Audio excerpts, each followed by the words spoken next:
Good evening, and welcome to the fourth webinar in Casio's webinar series on equity in education.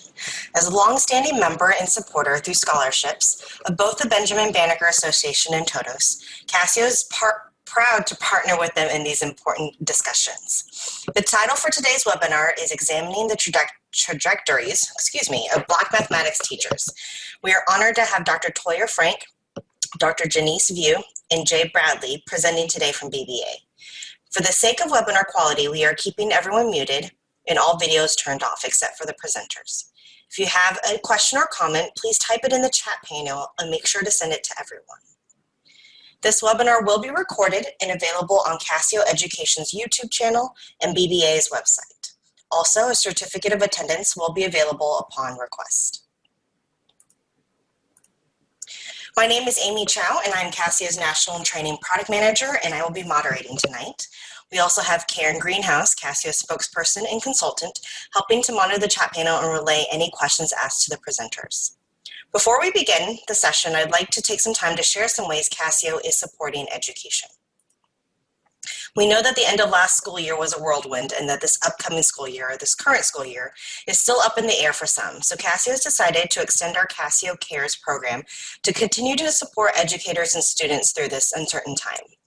We've extended free access to our emulator software from the end of August to the end of the year, and have also extended our free online training through the end of October. Additionally, our always free web-based dynamic math software, ClassPad.net, is extending free access to its add-on functionality of AP Statistics and CAS through the end of the year. Casio has always provided high quality and affordable technology for everyone. Most recently, Casio released its newest graphing calculator, the FX9750G3, and its free web-based dynamic mathematics software, ClassPad.net, to continue to address the technology access gaps and support students, parents, and teachers. To learn more about our calculators or software, visit casioeducation.com. And now we have LaTrenda Knighton from BBA to share BBA's mission statement and introduce our presenters. LaTrenda? Thank you. Good evening, everyone. The Benjamin Banneker Association Incorporated is a national nonprofit organization.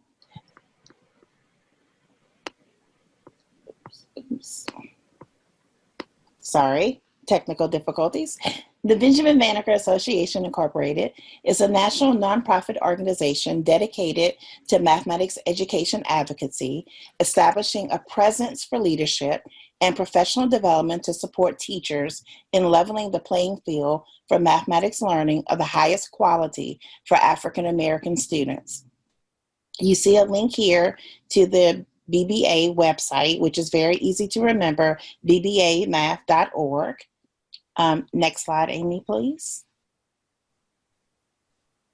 Our vision is that all children, particularly African American children, have access to the highest quality mathematics education that empowers them to gain the self-confidence, enthusiasm, and endurance needed to succeed in mathematics and to transform themselves and their communities. So on behalf of BBA, we definitely want to join Casio in welcoming our speakers. So at this time, I want to share a little information about our three speakers this evening. Our first speaker will be Dr. Toya James Frank, who is an associate professor in the Mathematics Education Leadership and Secondary Education Programs at George Mason University in Fairfax, Virginia. Our research focuses on understanding how race impacts mathematics teacher education and enhancing advanced mathematics learning spaces for historically marginalized students. She is a collaborator with mathematicians, mathematics teachers, and teacher leaders in the United States and abroad. Dr. Frank is a former high school mathematics teacher and department chair educational consultant for clients including DC Public Schools and ACT Incorporated.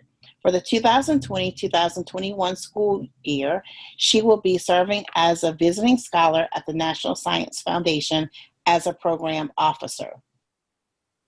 Dr. Janice View is an associate professor emerita at George Mason University. Her 15-year academic career followed 20 years in the non-governmental sector, and a stint as a middle school humanities teacher. Her publications include peer-reviewed journals, scholarly books, and popular outlets, including Putting the Movement Back into Civil Rights Teaching, Teaching the New Deal, 1932 to 1941, and Anti-Racist Professional Development for In-Service Teachers.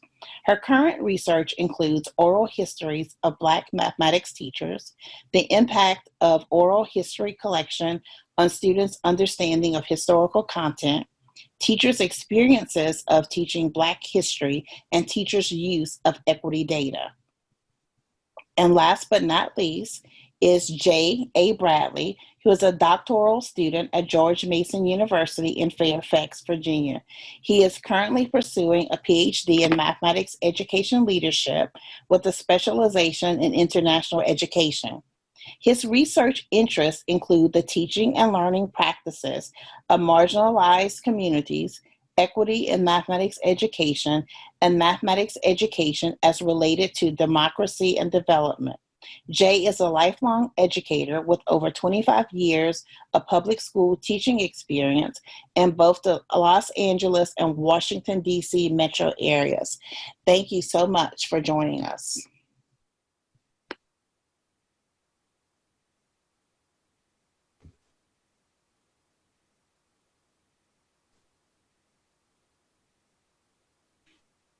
Good evening. I want to thank everyone for joining us this evening. I want to thank especially Casio and the Benjamin Banneker Association for their support and opportunity to share our research. My name is Toya Jones-Frank, and I am faculty at George Mason University and program officer at the National Science Foundation. And the National Science Foundation actually funded this work, so we're appreciative of their funding. And so for a little bit tonight, we'd like to present some of our ongoing work from our research entitled Examining the Trajectories of Black Mathematics Teachers. And so our tagline is past, present, and future, because we think that we have to think about time and place with respect to race. So I would be remiss if I did not say that it is our pleasure to present this work as we stand in solidarity with other Black scholars, scholars of color,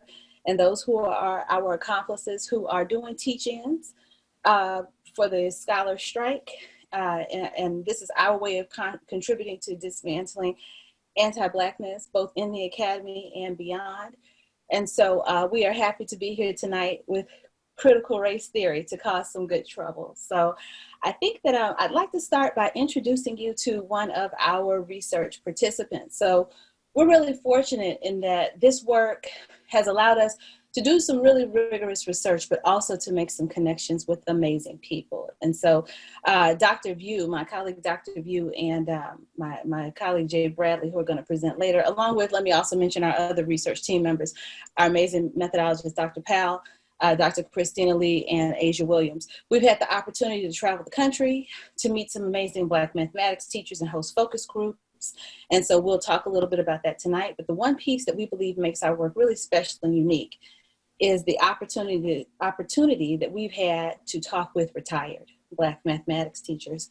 So we've been talking with mathematics teachers both in Atlanta as well as in the Washington, D.C. area, Prince George's County, and Washington, D.C. proper, about their experiences with race and learning content and pedagogy, and their insight into the field and into recruitment and retention has been invaluable for us. So I would like to introduce you to one of our participants. Her name is Ms. Joyce Lyons, and she was a actual former colleague of mine. We used to teach together. As I was entering the teaching field, she was retiring, but we had an opportunity to share some time together. And so we spoke with her at her home just about her experiences of being a Black woman majoring in mathematics in the 60s and what it was like to become a teacher. And so I will, the next voice you hear will be hers, and we'll listen to her talk a little bit about her experiences of teaching in Prince George's County prior to Prince George's County becoming a predominantly African-American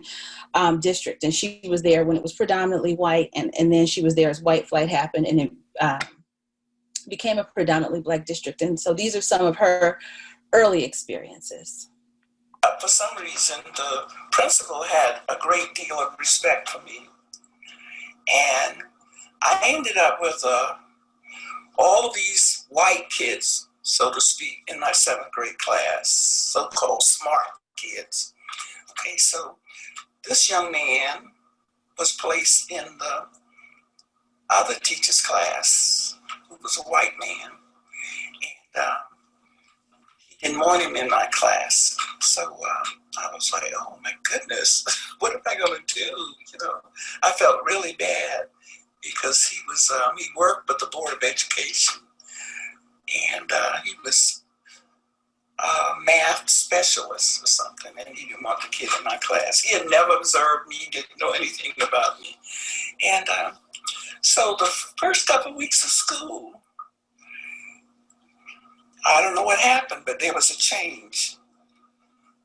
The young man, the little boy, asked to be in my class.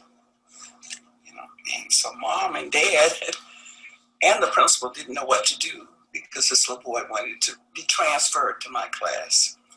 And he said, he came to me and said, Miss Lyons, I'd like to be in your class. And I said, you'd like to be in my class? He said, yeah, I heard that you're a great teacher.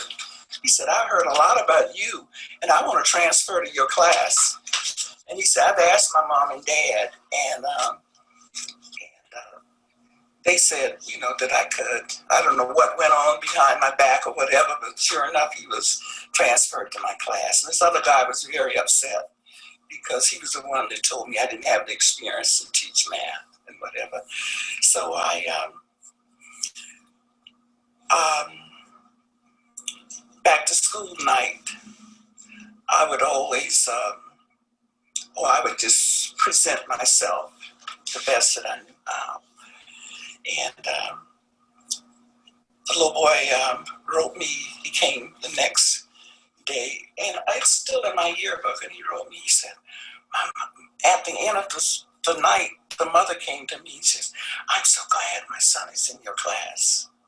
That made me feel better after all the, you know, hassling about where this kid was going. And so the little boy said to me, he said, my mom says you're well-spoken. Then when he came back, he said, my mom said you're well-spoken. She wants me in your class. And of course, we had a successful year, that group. And so that's Mrs. Joyce Lyons. And so just to fast forward a little bit, because we think it's important, like I said, to think about the role of time and how history informs the contemporary. That was Mrs. Lyons' experience, well, one of her experiences, teaching in a predominantly white school. So I'd like to take a moment just to introduce you to Stacy. Stacy is a teacher who participated leading up to doing this research. We also did some individual interviews with Black mathematics teachers across the country. And Stacy was one of our teachers who participated from the Pacific Northwest. And when first meeting her, she was like, oh, it's interesting that you all are doing work with Black mathematics teachers because I don't know any others. So this work has been part research and part connection because we were able to connect her with some other Black mathematics teachers. But thinking about her experience and juxtaposing it against Ms. Lyons' experience, you can see that though they are literally about 50 years apart, their experiences are pretty similar. And so she talks about, I had some parents at the school who made it well known to the principal that they would not be having a Black person teach their child. At every school that I've worked at, I've had at least one parent go to the principal and tell them that. The principal's always removed the child from my class and then told me, it's not you, but the parents just don't want you teaching their kid because of their race. And I'm like, okay, there's nothing I can do about that. But I'm sure that removing the kid, but I'm not sure that removing the kid from my class is the right move, but I don't know what the right move would be either. So unlike Ms. Lyons, she did not get the opportunity, as one of our other participants would say, she did not get the opportunity to go through what we call parent vetting. this sort of process that parents sometimes take Black mathematics teachers through, and it's something that has come up in our literature, regardless of where we're interviewing or who we're interviewing. This conversation around parents, particularly non-Black parents, and this idea of vetting, because mathematics sort of comes with these tacit knowings that like mathematics positions you in a particular way. And for us, we would argue that mathematics, drawn on the work of Danny Martin, is a racialized experience, and often Black people are put at the bottom of this hierarchy, just based on the way that society has positioned Black learners and doers of mathematics. So introducing you to Ms. Lyons and introducing you to Stacy for us is the point, and the point that we're trying to make is that we just don't see studying contemporary issues around recruiting and retaining a diverse teaching force as a contemporary issue. In order to understand the contemporary, we think that it's very important to understand the past, because as you can see, when you put the two stories side by side, the threads that run through them are quite similar. So with this in mind, we started thinking about, so if we're going to put together research that looks at this issue, we need to draw on both the past and the present. Now, looking contemporarily, these are just a few of the articles that, just headlines that I pulled from recent news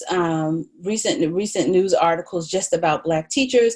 There's a piece here called Through Their Eyes by my colleague, Ashley Griffin, who led the Education Trust in doing a phenomenal large-scale qualitative study of Black mathematics teachers. But you see here, there's a lot of work around kids benefiting from teachers of color or diversifying the teaching force. And for us, we look specifically at Black teachers. Simultaneously, while this conversation is happening, there's also a conversation happening around recruiting and retaining STEM teachers. And for us, we've drilled down from STEM to look specifically at mathematics teachers. So we see our research at the nexus of these two issues. So we are simultaneously thinking about STEM teaching, but also about what it means to recruit and retain a diverse, and for us, that means what does it mean to recruit and retain Black mathematics teachers in mathematics education. So here's just a little data to ground our conversation tonight. And in the interest of time, I'll let you read through them. But we have a colleague by the name of Bisola Neal, who is a faculty, I believe, at Bank Street.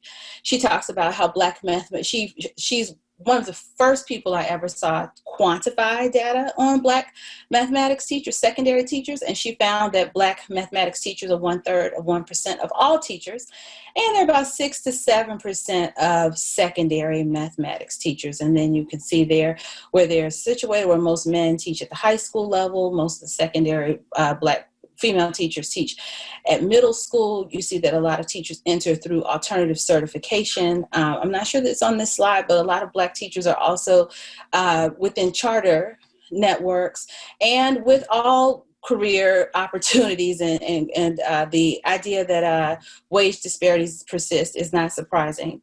And the fact that Black women earn the least of all math teachers should certainly not be surprising, just given what we know about wage disparities. The other piece that I wanted to point out that is specific to math is just the lack of Black mathematics teachers who are teaching upper level mathematics.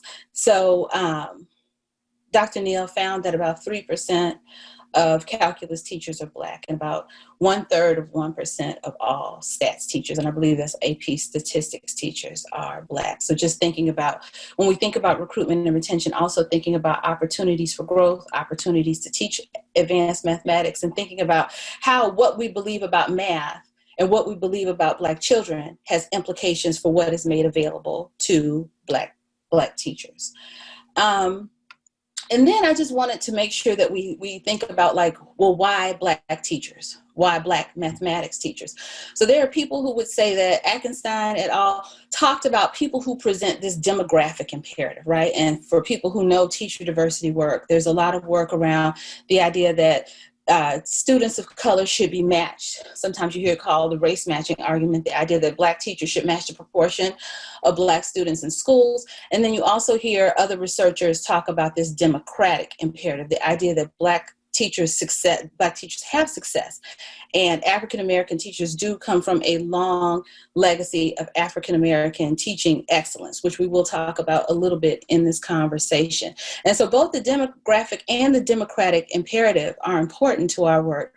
And they have, the idea that these two things frame teaching and the argument around why Black teachers are needed is quite important. But taking a critical lens on this work, we also want to just be very clear that while both of these points are very important, we want to be careful that we don't, run across the slippery slope of commodifying and tokenizing Black teachers. So districts being able to say we have placed Black teachers in Black classrooms, and this idea that like we are meeting our quota or we are meeting a number. So we will talk a little bit about like why districts should think about why having Black teachers are important. And if you're going to have Black teachers, then what are you going to do to support their professional growth and development? But both of these are important, but just taking that critical eye, making sure that you think about like why Black teachers are important beyond commodifying and tokenizing them is a point that we'd like to raise. So just a few other pieces of research that ground our work. This idea that Black teachers bring unique perspectives to teaching math.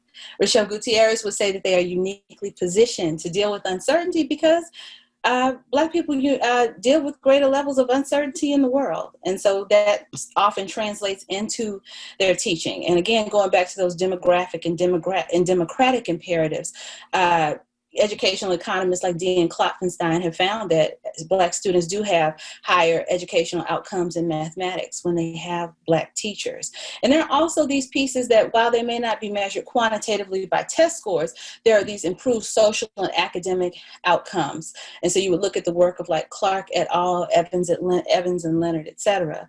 And then we would say just from our conversations and from the reading, we would say that Black teachers leverage cultural and community wealth. We've been really fortunate to interview quite a few Black teachers who also live in the communities that they serve. And so seeing how these teachers are able to leverage what they know about their communities because they live in the communities and they're a part of them has really big implications for how they are able to connect with their students and use those shared understandings to bridge toward greater mathematical understanding and learning.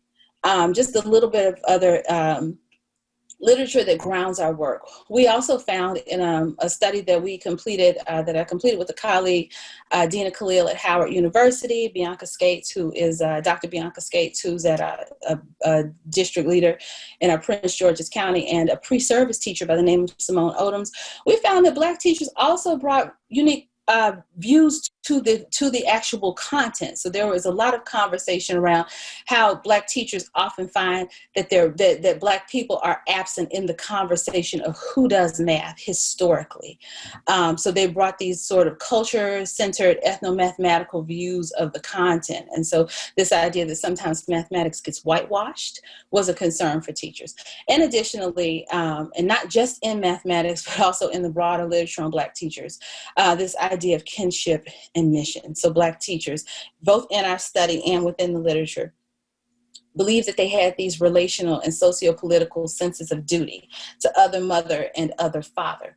So both in building relationships, but beyond other mothering and other fathering, which sometimes people treat like it's just purely relational and it's about warmth and hugs and being a warm demander. And it is those things, but it's important to raise the fact that that there is a socio-political dimension to it, and that Black teachers also, put themselves on the line, and they make sure that students perhaps get moved into the correct courses that they need to, or they make sure that scheduling takes place in the ways that it needs to benefit Black children and other children. So just also knowing that we believe this work is important because of these unique perspectives on the field and these unique contributions that Black mathematics teachers bring. So with this in mind, we put together a research design, which Dr. View is going to discuss. We put together this research design for our project, and so that's what you will hear about for the rest of our presentation, is how the research design led to our findings. The next slide, please, because you're doing this, Toy, not me. So first of all, thank you, welcome. Glad to be a part of the group as the non-math educator in the group. Just quickly about the research design. Dr. Frank mentioned the interviews that she conducted starting in 2016 prior to our receipt of the National Science Foundation grant that was with contemporary teachers to learn more about their experiences. And those interviews then shaped phases 1, 2, and 3 of the National Science Foundation grant. So the first phase was conducting interviews with retired Black teachers of mathematics, such as Mrs. Lyons, and 12 other teachers in DC and in Atlanta, in the DC area, in the Atlanta area. Phase 2 included a large-scale survey, national survey, with current Black teachers of mathematics to get a sense, based on the pre-grant interviews that Toya did, and also a bit on some of our questions for the oral history participants, what's happening in the contemporary space around your experience as a Black teacher of mathematics. And then in the third phase, we use the data from the oral histories and from the large-scale surveys to do focus groups with contemporary teachers. And we're still in the phase, actually, of conducting those focus groups. They've right now been in the DC metro area. We're hoping to get some from the Atlanta metro area to round out our study. Next slide, please. And so there's some theoretical considerations that we made in designing the work and executing the work. The first piece, of course to us, is critical race theory.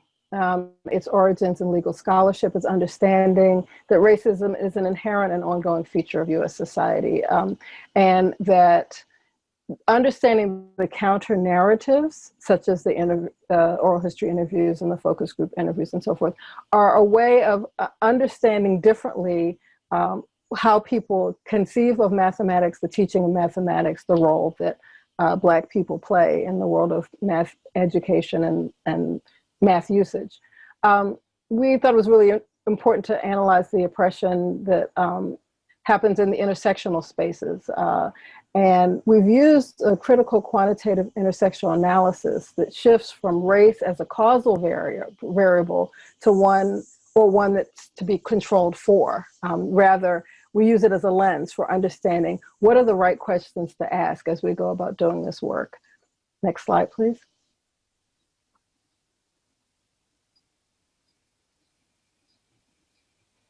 So we had 3 research questions.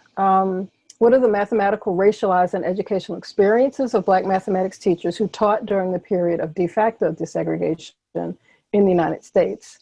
How do the experiences of currently practicing and former Black mathematics teachers contribute to theorizing about the role of Black mathematics teachers and the content, intellectual, cultural, and social resources they bring to their practice? And the final question is, how do the experiences of Black mathematics teachers inform how schools, policymakers, and teacher preparation programs recruit and retain a diverse mathematics teaching force? Next slide, please.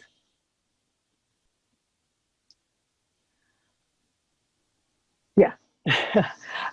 And so from that, we created, to do the large scale study, we created an instrument that we've called BTOMS, Black Teachers of Mathematics Perception Survey. And it used some of the existing survey materials that have been out there to look at things like microaggressions, to understand teacher, and especially Black teacher perceptions of their students, beliefs about their abilities. We use the SAS data. What is the large scale information that we have about mathematics, about Black teachers, about Black teacher education, et cetera. We field tested the instrument. We used cognitive interviews with current teachers and expert interviews to hone the survey, and then delivered it. And Jay will talk a bit later about some of the outcomes of that. Next slide, please. And then I talked a bit about the sort of quant-crit lens that we used to understand, to create the program, to create the research, and then to understand the data. And there's a slight difference, or a way in which quant-crit is slightly different from the tenets of critical race theory. So in both cases, racism is endemic and deeply ingrained in American life. And so in quant-crit, we understand the centrality of race and racism, rather than race being this sort of odd variable that we can't quite understand somehow. in critical race theory, it challenges notions of neutrality, objectivity, colorblindness, meritocracy. And so in Quant Crit, it says that numbers are not neutral, and that racial ethnic categories are not neutral. And so acknowledging that up front is a part of the way you do the analysis. And finally, the stories of non-dominant groups is a means for psychic self-preservation. That's what's meant by counter-narratives in critical race theory. And in Quant Crit, it says quantitative data cannot speak for itself. It does require an interpretation that has a racial lens. So now I turn it over to Jay to talk more about the outcomes from our research.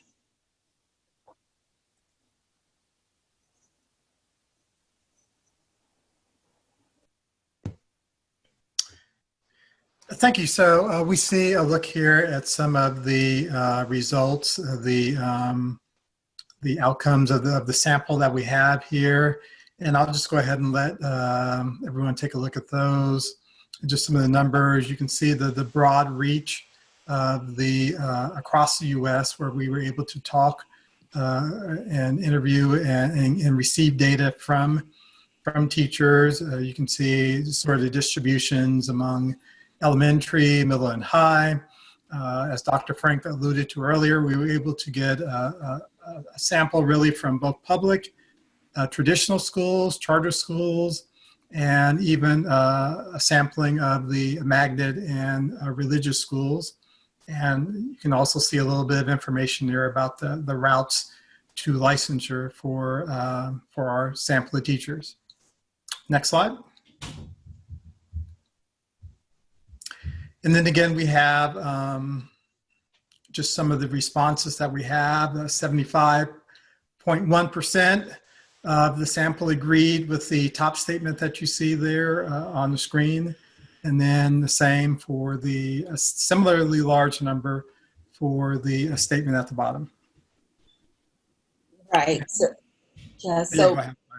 Yeah, So so the black teachers who we administered the survey to understand the role of race, and in particular the role of their race with respect to teaching mathematics and how it impacts that student-teacher interaction. So these were some results from the BTOMP survey. And then right now we currently have another paper that we are working on.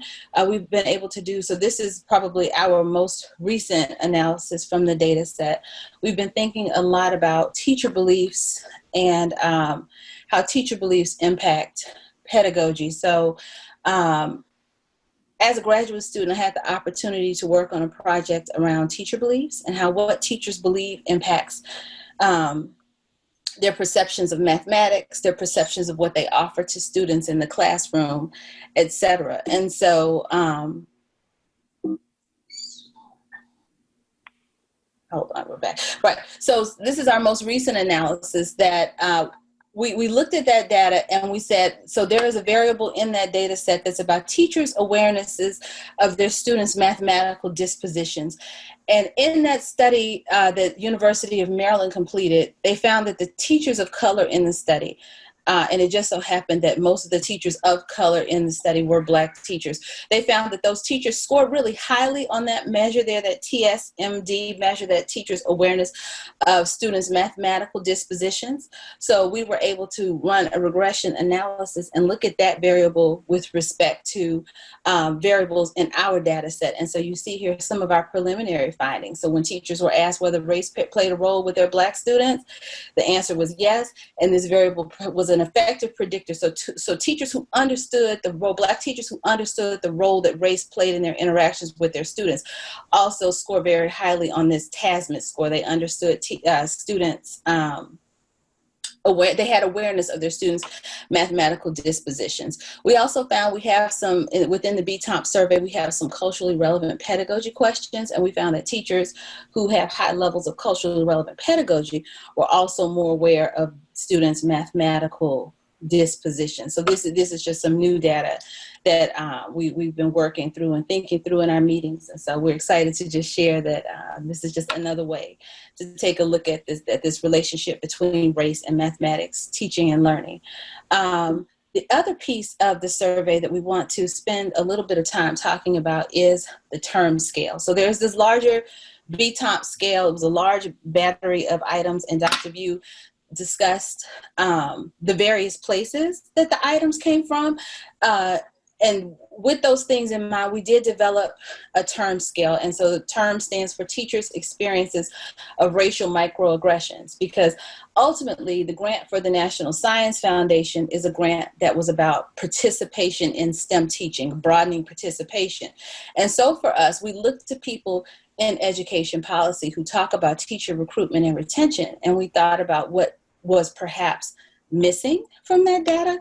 And so we were thinking, like, what if we were to look at teachers' experiences of race as they teach, not just the students that they teach, but the experiences, almost like when we talked about critical quant, teachers' experiences, almost counter narrative by number. What can data tell us when we have people think about their lived experiences and report via survey?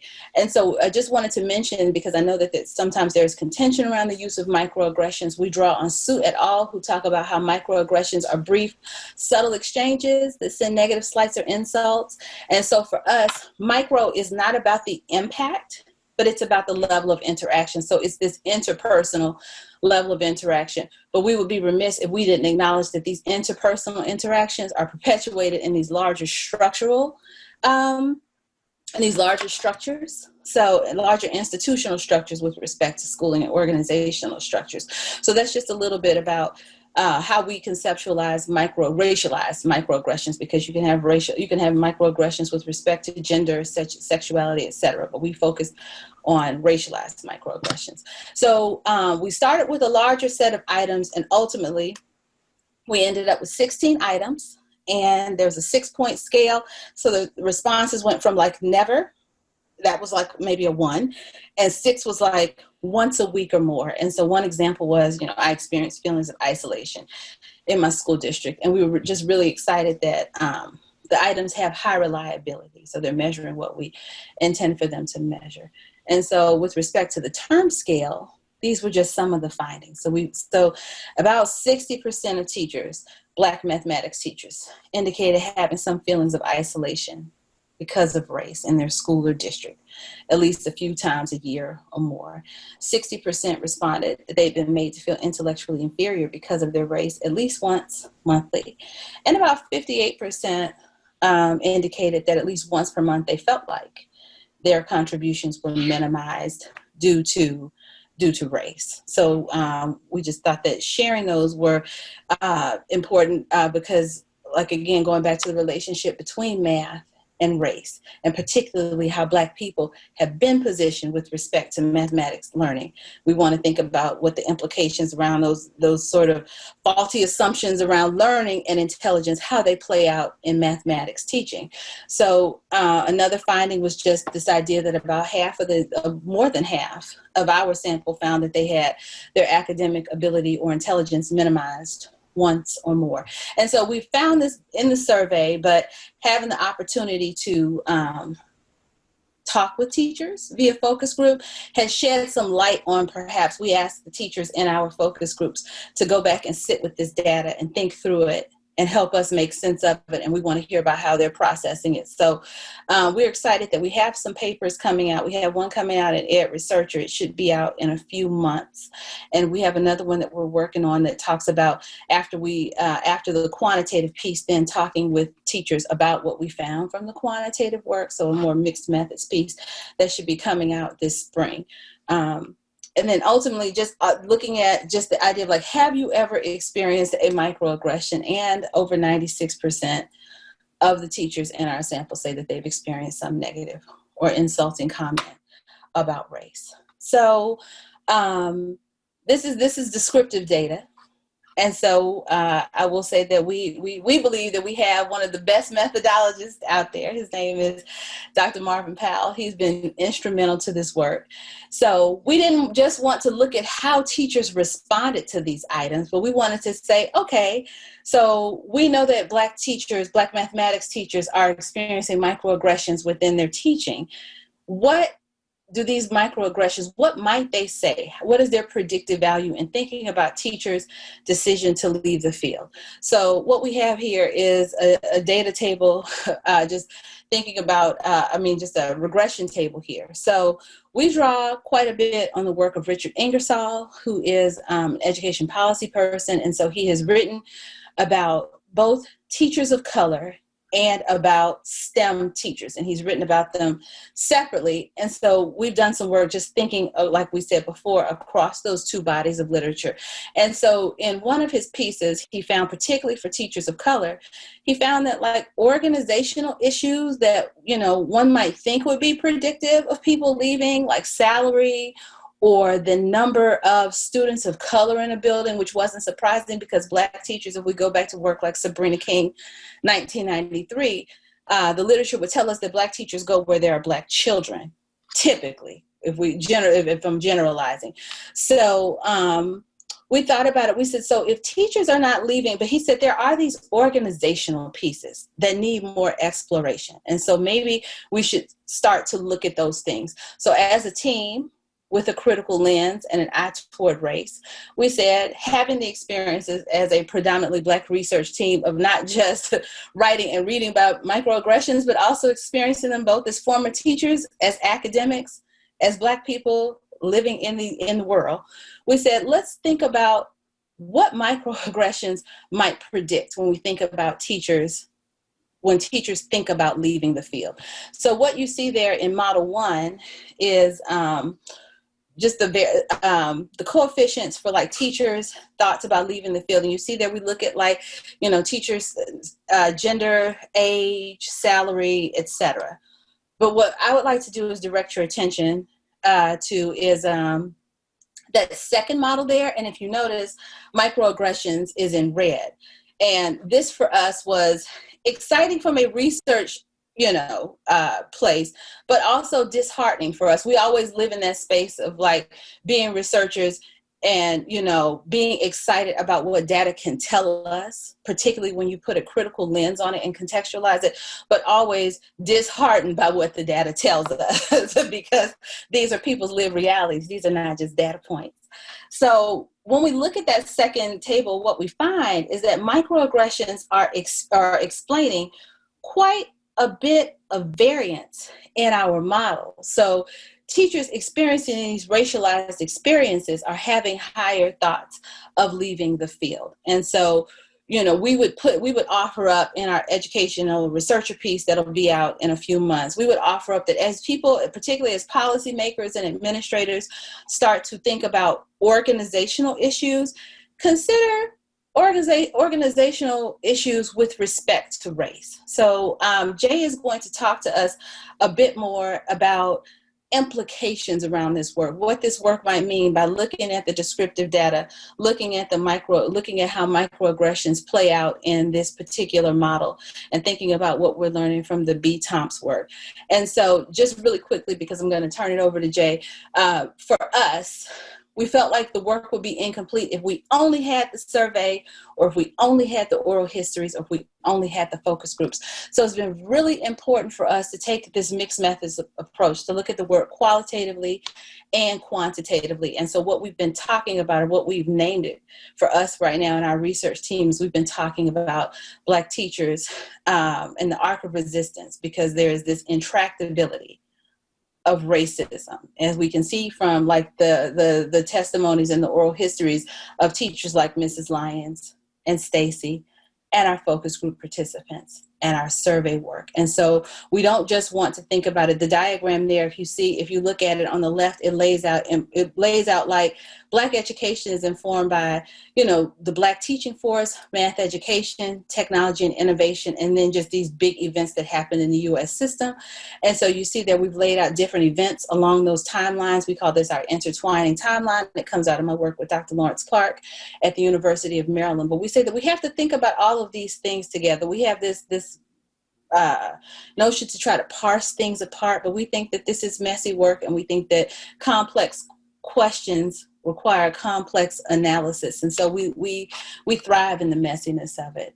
And so this is where we are now, thinking across methods to better answer our research questions.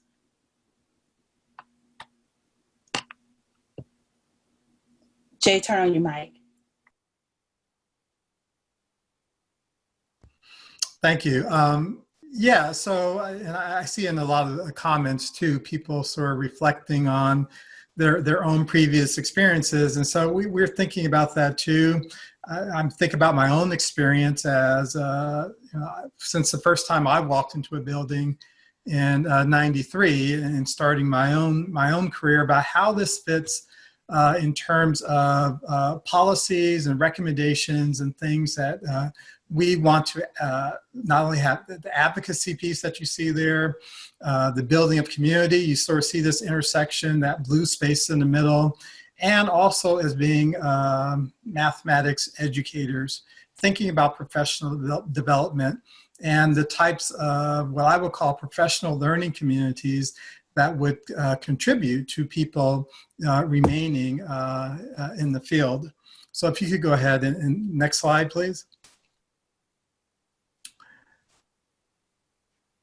So, just thinking about doing professional development in a way that I think would be different than what we often see in schools, where oftentimes, professional development is thought of as this method towards increasing test scores or this sort of rigid way of improving the communication of educational standards. But, when we think about the different, what we call ideology, or the beliefs that African-American teachers often bring to their teaching experience in mathematics, and also the practices that they have, we're thinking about ways in which professional development would create or creating that professional development would be done in a way that would really support people. So when we talk about political clarity, for example, or the fact that people, African-American teachers come in with this, this clarity, this idea that they are going to, help build the community, as opposed, and not really thinking about, as we often see in schools, this emphasis on test scores, or this emphasis on, behavior that we often see within classrooms, that professional development that would support that would go a long way to the retention questions that are often brought up. Because the idea, again, as we go back to the beginning, is as people are thinking about bringing more teachers in, so for what purpose? And so I often think about how, again, when I walked into school way back in '93, the response, or when people saw me walk into the building as the only African-American teacher, was that I was there to be this person of discipline, that I was going to bring order. And that's really, for me, although order is important, we all know that as educators in the classroom, that wasn't really the perspective that I thought about when I wanted to teach math. I wanted to engage with students. I didn't come there to discipline that, to be a disciplinarian. And so we see that not only on an individual level, but also with the teachers that we're talking to. And so when we think about professional development, when we think about how we're going to construct these communities and spaces where teachers feel comfortable in operating, where they take the risk, these are sort of the attributes that we're focusing on in these three columns here. But you can go ahead and the next slide, please. So again, reimagining mathematics teacher education, thinking about how, and like I alluded to earlier, that oftentimes the way it's currently constructed, that can sort of push people away from the profession. Again, as school divisions think about what they want to do. Okay, thank you. Yeah, as we think about what school divisions want African-American teachers for, that needs to be considered. Looking at professional development models, I often think about an experience that I had at Howard University. We're in the Washington, D.C. area. And just watching this veteran educator, this was at a BBA event, but watching this veteran educator working with these are undergraduate students. And it was like, my description was like a mother hen with little chicks, just this, this very supportive way. They were presenting their research, these young developing teachers. And this is something that would be a great model, not an abstract way, but really building this community and this understanding that this math teaching is beyond, the test scores and the right answers that oftentimes communicated. Again, you see there's some other highlights, the math circles. The honoring of that community wealth, that teachers bring with them to their settings. And again, that respect as pedagogues, as people who are coming there to engage with students in ways that go beyond, discipline and go beyond the low levels of expectations that we often see. As you go to the next slide, because the implications oftentimes of teachers being hired and as the data showed earlier, being placed in spaces where the very for lack of a better term right now, just very low level types of math classrooms, and bringing someone to discipline that these types of spaces. We want to reimagine, we would recommend reimagining that type of teacher education policy.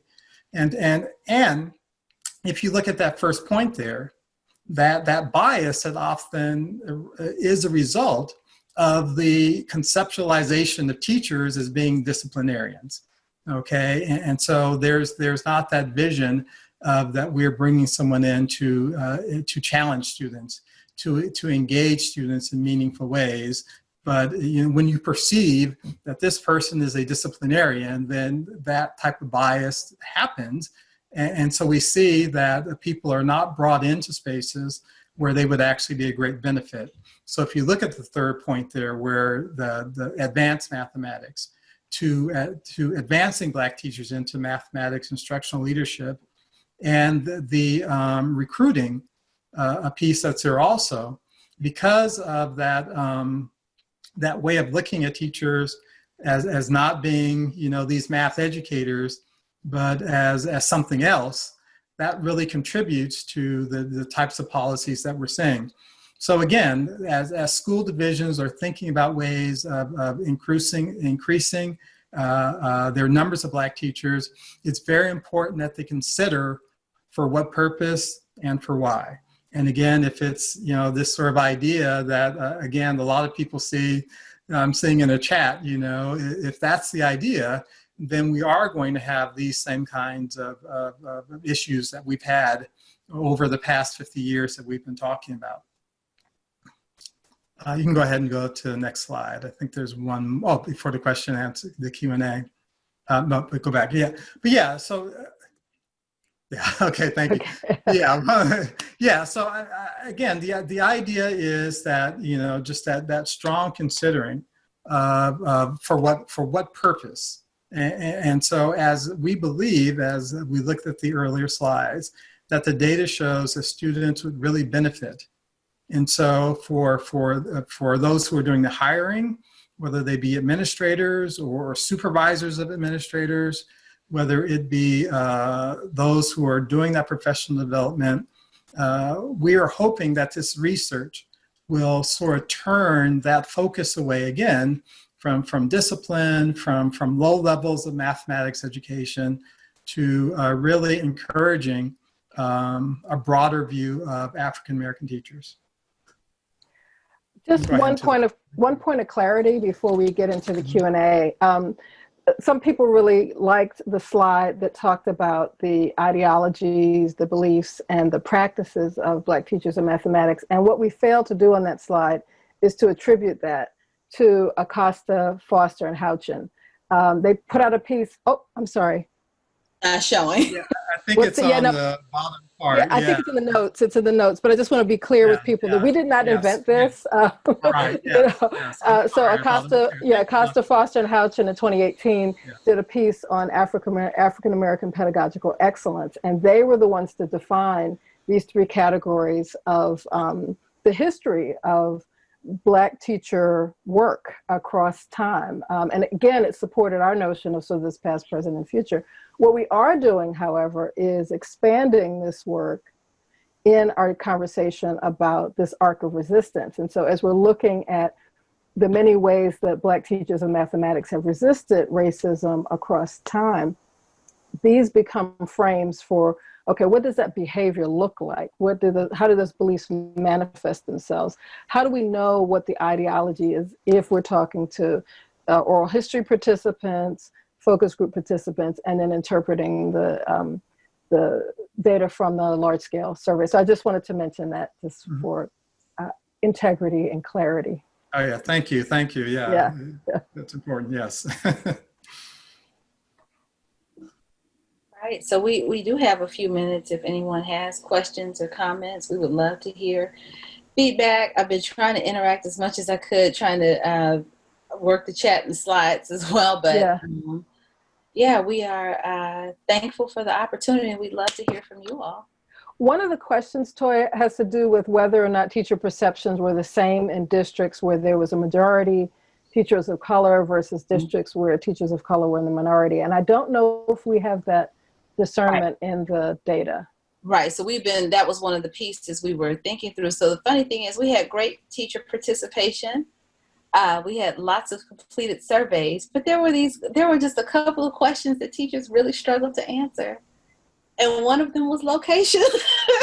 So we've been working really hard trying to backtrack and go back through all of our coding and figure out. So this is a question that we would like to answer as well. So for us, it's just continuing to work with Dr. Powell, our methodologist, to try to backtrack our data to sort of place people. But it's interesting, we would get completed surveys and people, although, we were like, it's anonymous, we'll respect your confidentiality, it's not going, you get a code. So like, we don't know people's names. We have codes and numbers and like emails if they wanted to, because we did compensate people for taking the survey. But we've been doing some work trying to backtrack and figure that out, because that would be fascinating for us to know too, whether the conditions. I will say we do, because I know where a large chunk of teachers participated, we do have several predominantly Black districts represented in the data set. I can say that with certainty. Right. So we know the states. We know the states for all the folks, but we just don't know the district and whether the district is a predominantly Black district or whether, et cetera. So. Yeah, so that's just our ongoing work, trying to drill down and figure it out. Right. Other questions?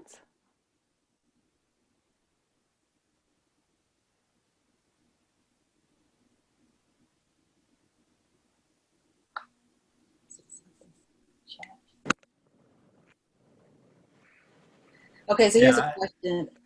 Right. Okay, so are you aware of any PD focused primarily on Black teachers of math? And then I'm going to come. Hi, Dr. Pam. I'm going to come to your question in a second. Hi, Dr. Brown. Hi, Dr. Kendall Brown. So I know of spaces that are trying to put together PD. So the Black Teacher, not Black Teacher Project. Oh gosh, there's another group out of Philadelphia. I was working with them. I think Kosala was on I think she's streaming on Facebook. There are some small pockets. I was doing some work with MAA and AIM. There are some small pockets out west. There's a group in Oakland trying to get a group started, but at large scale, no. But I would love to. That is where I think the next phase of our work would go. What does it look like to design PD or math circles? I just have an affinity for math circles. I like to do them during the summer.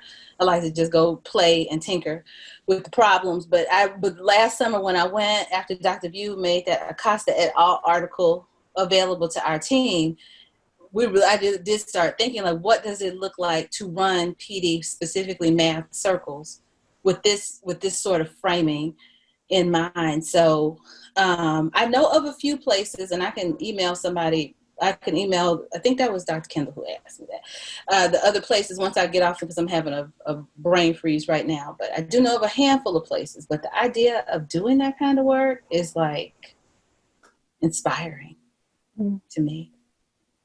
And then there was another question. A question about support groups Yeah. for Black teachers nationally. So I know BBA's focus is Black children, but where there are Black children, there are Black teachers, right? So, and perhaps that is something to really think about. I know for sure when we were recruiting, we didn't get to talk much about recruitment, but I know for sure there are spaces online that I often don't like to share, but just because I believe that those spaces are sacred. But there are spaces online where Black teachers congregate. I'm sorry, you all. This is real life. My little one is knocking on my door. But there are spaces online where Black teachers do come together and offer support for each other. So I'm going to mute my mic for a second. And Mom, while I, multifaceted.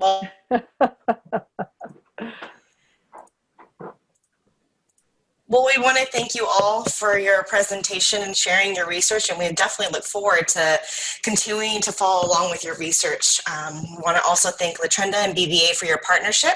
And if you guys have any additional questions, feel free to email caltraining@casio.com, or share your comments in the additional YouTube videos that as we put it up on YouTube with this recorded video, and we'll definitely share with everyone. If you need a certificate of attendance, please email caltraining@casio.com as well. And we are continuing the conversation Thursday night at 7 p.m. Eastern. There is the registration link if you're interested with Dr. Lou Matthews. So if that's all, thank you all so much for joining us tonight. Have a good evening. Okay. Thank And you. Amy, on behalf of BBA, thank you so much for this opportunity, for allowing us just to have this platform, just to hear this wonderful work. So thank you so much. And thank you so much to our speakers. All right, thank you all for the opportunity. Good night. Yes, good night. Thank you. Good night. Thank you.